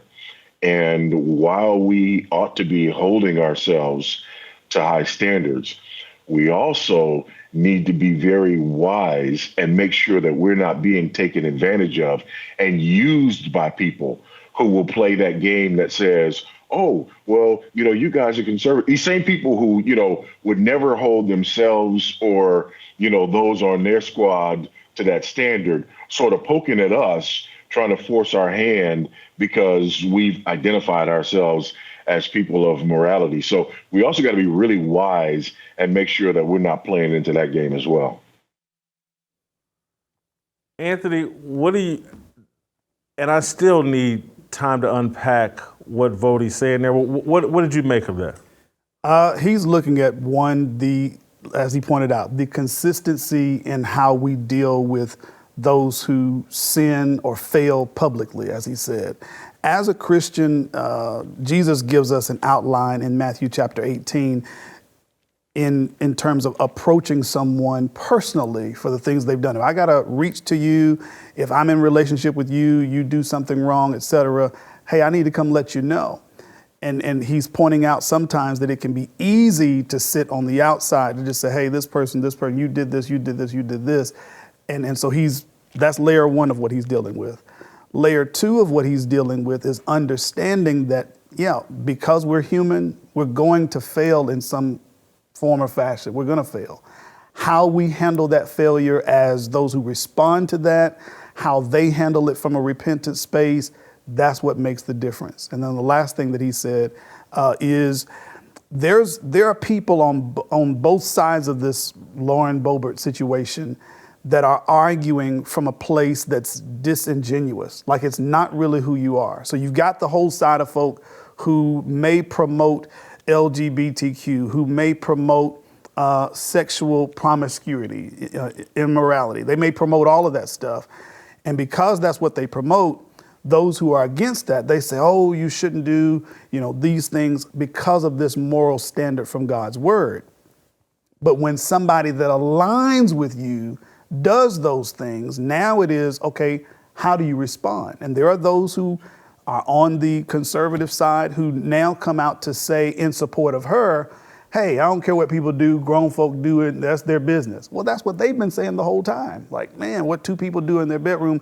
And that's what Vodie's saying. You guys aren't even arguing from a principled place. You're just trying to argue for sexual promiscuity, but you're calling others out because of what she's done. So you have to really be consistent in your values and not so much a party line, a group line. And that's where we're in such a interesting space as it relates to our Christian trek back to Christ, I would say. And that's what's making this situation get kind of muddy. I started getting questions about this over the weekend, social media, and I eventually responded to someone. And it's always weird for me because, again, I've never voted. Mm-hmm. I have, again, taken a picture with Lauren Boebert and so seemingly endorsed Lauren Boebert. But I am, embarrassed, or I was shocked by her behavior and bothered by her behavior. And it primarily comes down to her expressed faith. But I get the people that are saying, like, okay, she's a hypocrite, she's trashy, she's not a serious person, but I'm still going to support her politically because she votes my values. And that is where and again, I'm a non-voter, but this would be my advice, is like, the best you can hope for with any of these politicians is that they vote your values. They're not going to instill them. They're not going to reinforce them. They're not going to do anything but hopefully vote your values. And a lot of people, Lauren Boebert is like a mini version of Donald Trump for a lot of people. Is like, oh, look how flawed Trump is in his personal life. And I get why people defend Trump. Is like, yeah, he's a politician. He's like everybody else. He's flawed. But he's going to put Supreme Court justices on the Supreme Court who end abortion. He's going to vote my values. I'm not looking for him to instill, reinforce, or I wouldn't even say represent my values. I just want him to vote my values. That's where the problem comes for a lot of people who have the criticism against Lauren and Trump. I think that the shift politically and even morally happened around Trump. Really, we could say Obama. You know, during Obama's tenure, everybody was looking at politicians in that traditional way, which was, are they polished? Are they articulate? Are they intelligent? And it was with Obama that we weren't really paying too much attention to the policy. We were, man, he's the most polished politician we've seen, and everybody supported. And then when we say, oh man, I don't like this, we need something different, in comes Trump. Now, Trump is a politician, and his personality, his traits, etc., they don't reflect what a lot of the values that he votes looks like. And so you had evangelicals who are, man, I like these policies, but they're getting hammered because look at what he said. You know, we try to put him on TV. He's using profanity, his lifestyle he lives, etc. And that was the big, issue. However, what ended up turning up was the conclusion of the matter is just give me the policy. Just give me the policy.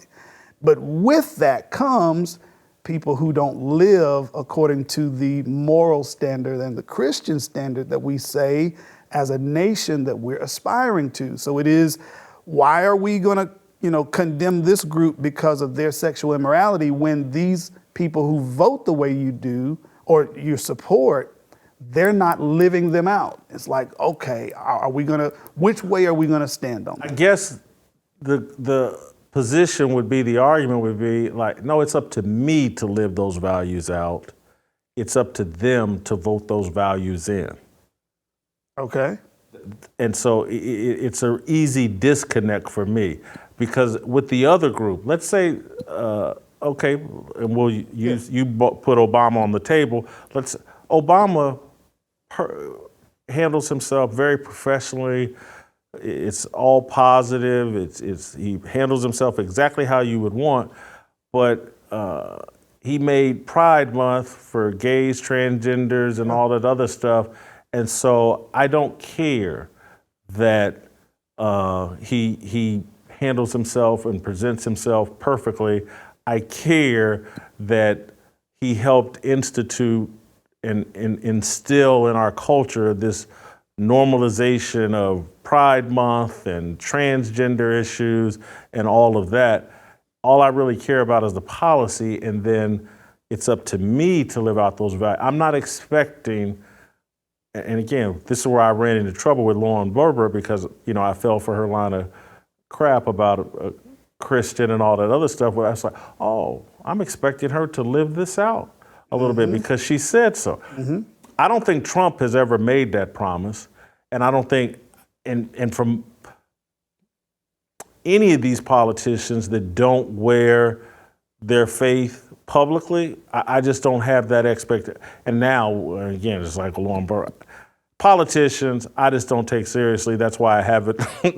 I've failed to vote so far. I plan to in 2024, but I just don't have that expectation of them living up to the values that. And that's so. I'll put it to you like this: do you see Do you see them as a person first or a politician first?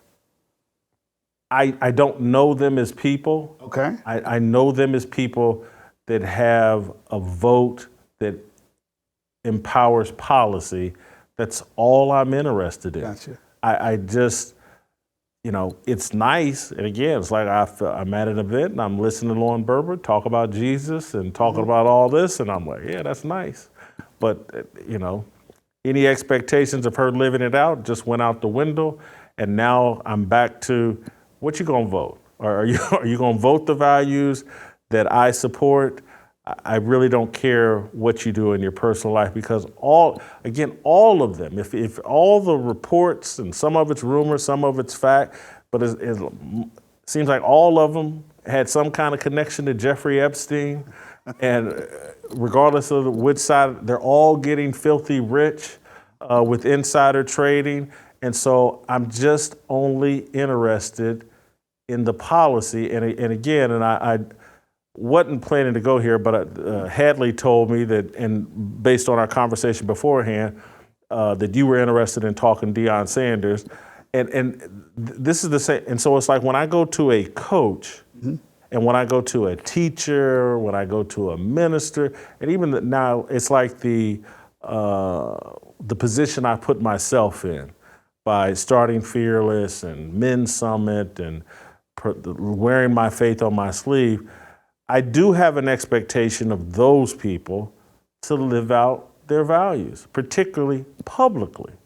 And I expect them to instill and promote and reinforce a culture consistent with their stated public faith. And that's where I think Deion is failing. And I just hold it. And so there's, in politics, you have a choice. Like, I can either vote for this person or I can vote for that person. When it comes to college football or college athletics, there's 300 coaches.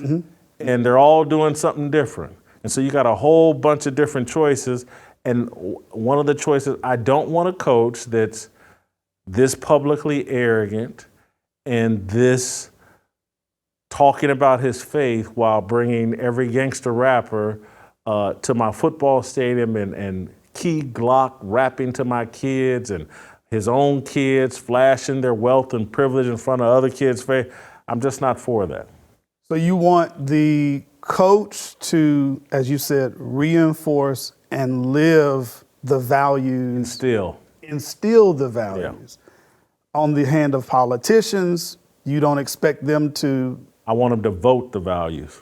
And that, so look at it like that. I remember with Clinton, during his impeachment hearings, I believe it was Lindsey Graham who made the statement, if you can't keep your vows to your wife, how can you keep the oath or vows to the country? Wasn't my standard, though. Okay. In terms of when Clinton went through all that, I was making fun of everybody that was trying to bring him down. I was like, come on, John Kennedy, you know, and all. I was like, and where's, you know, I was like, hey, man. That's the integrity, though. What I'm saying is it was an integrity call. It's saying if we can't find you as one to have integrity in this, how can we expect integrity here? So in the same way with politicians now, I'm just suggesting we've thrown out the integrity line altogether. We just say, hey, just give me, I mean, they're robots. I think we've moved into reality. Okay. I think that if we went and looked at Abraham Lincoln or George Washington and we expected them to live a life of biblical integrity, we have a role model for that. His name is Jesus. Yes. And so I know based off what my understanding of the Bible, I'm not shocked that George Washington fell, Abraham Lincoln fell, JFK, Bill Clinton, Barack Obama. These are just human beings that are going to fall, and you know, looking for that level of integrity.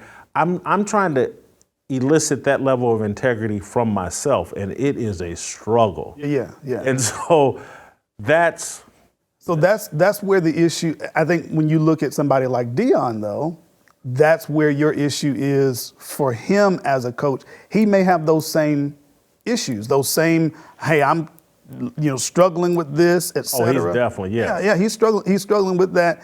He's arrogant, et cetera. My contention, though, is there are a long list of great coaches that are arrogant. There are a long list of great coaches who have a public face and who have a locker room face, who have a private life is jacked up with all kinds of illicit stuff, I believe that all successful coaches are arrogant. Okay. I think many of them have more control in their battle with arrogance and are having more success in their battle with arrogance than Deion Sanders. I struggle with arrogance. I'm in a constant fight with it. And that's one of the reasons why I'm so hard on myself. That's me fighting my arrogant tendencies. I don't think Deion thinks his arrogance is why he's successful. Well, I would say he doesn't really fight it. He would say he would. No, he thinks it's part of his success. Hey, I am who I am is what he would probably argue that. But I'm saying the same thing would be said to those other coaches who they're arrogant.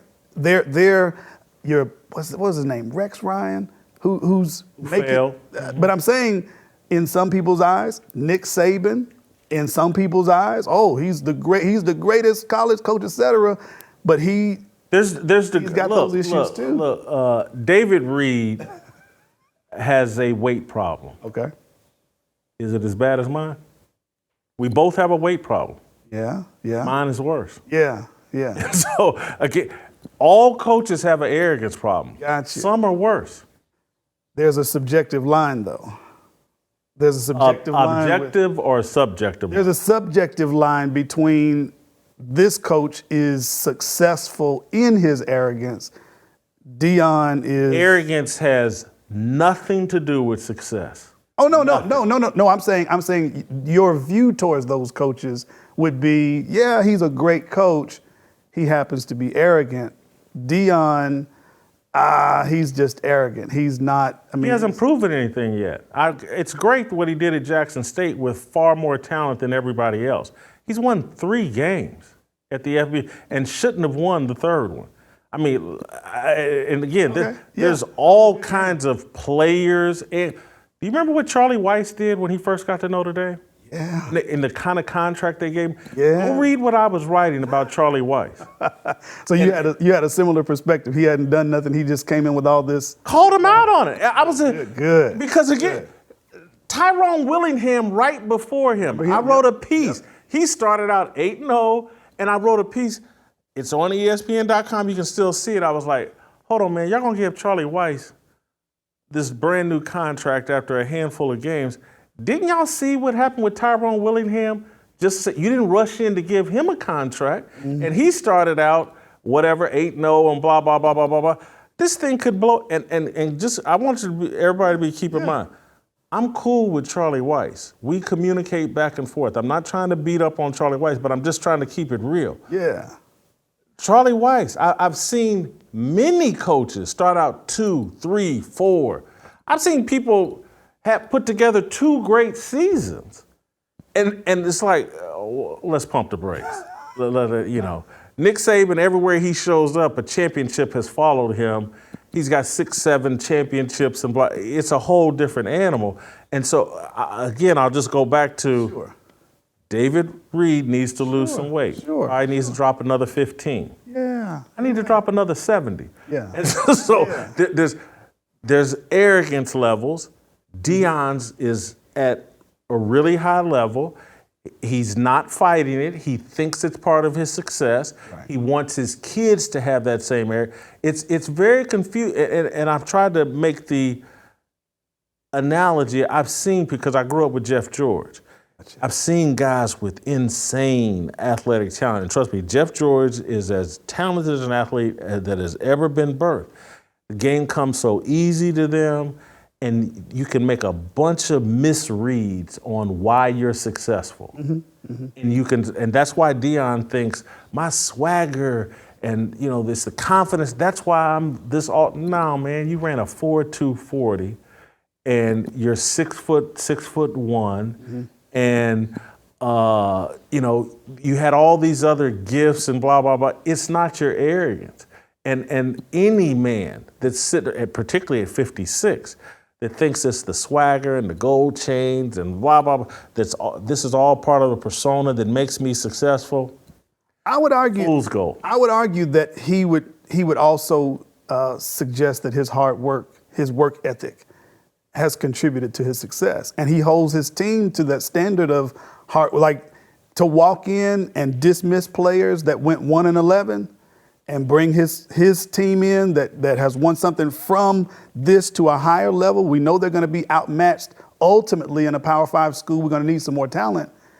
Like, that's work ethic. If you don't cut it to this particular level, he doesn't hold his team to a high standard of work ethic. Getting rid of all those kids isn't work ethic. That's a shortcut. Well, that's a shortcut that But that era, that's not Deion's fault. Got you, but it is a shortcut. I wouldn't list that as hard work. And Deion needs to recognize, and everybody, just think about the kids you played in high school with, the 5'6" guy that outworked everybody. Yeah. But he's 5'6". Yeah. And so you can, it's all this hard work, and I worked harder than everybody else. Sure. Cut it out, man. Cut it.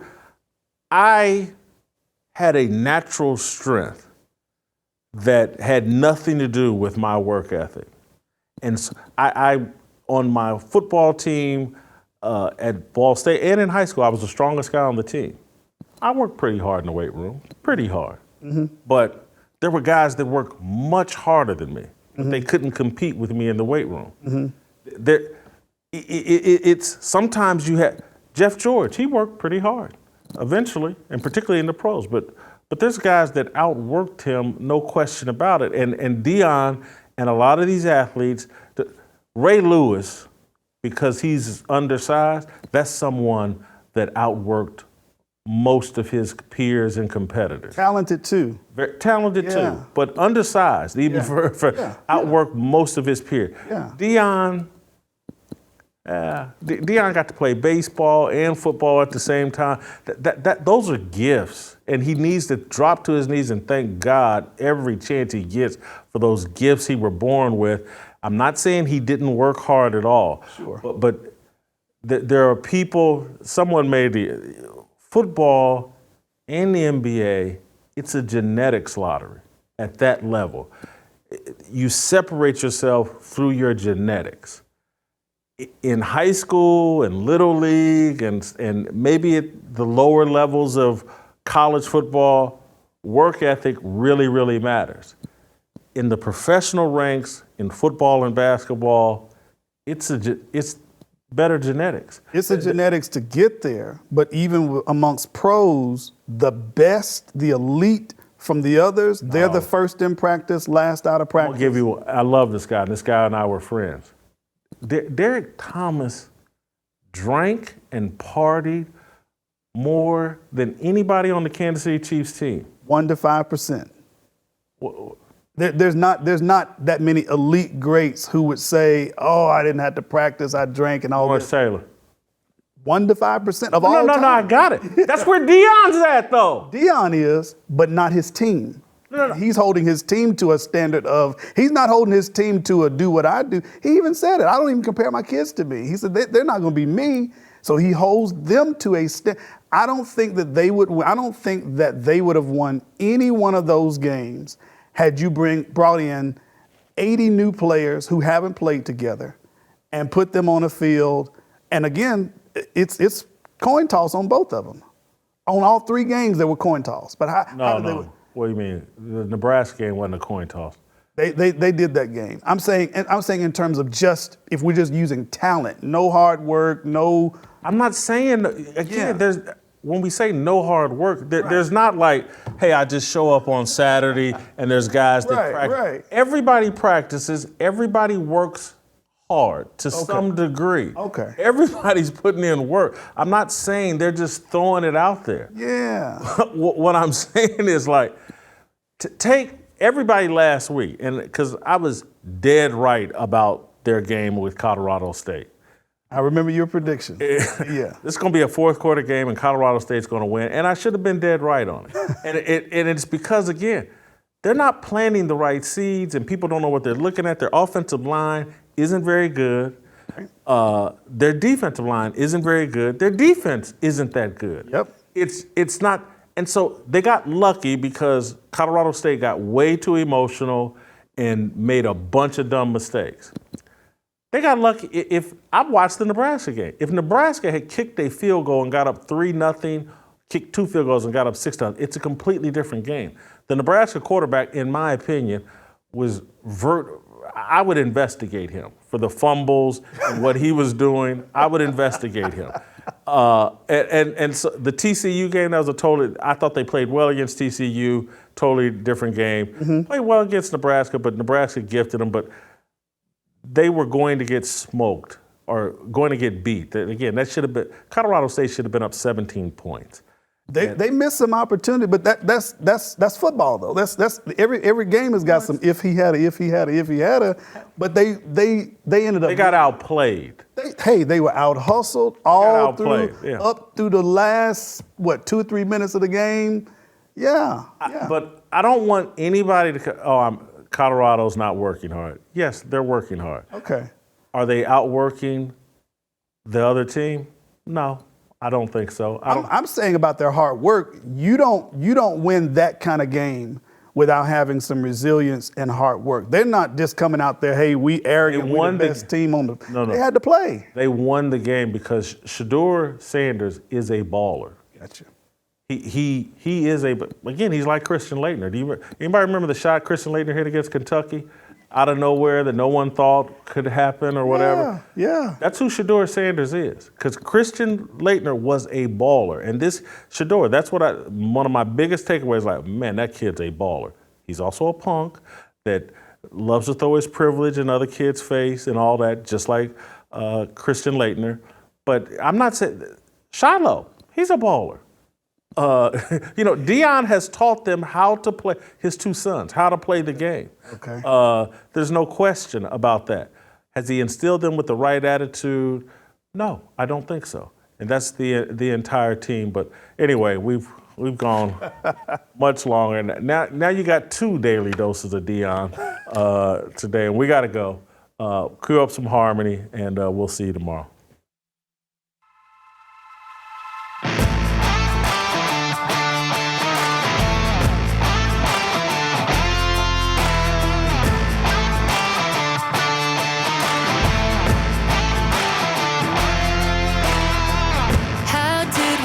Up so divided, stop fighting and stand tall.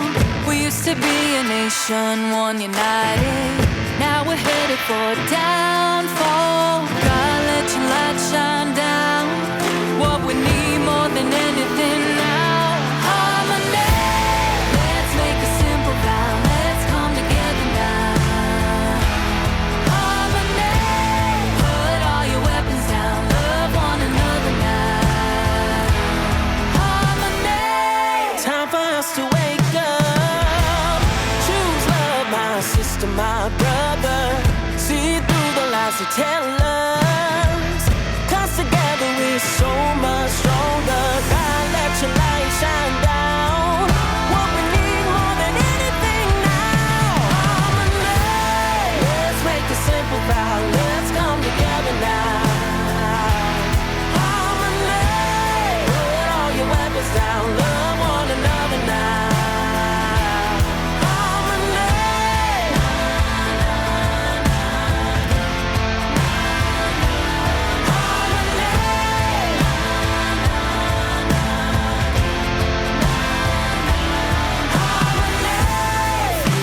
The enemy won't let it get to me.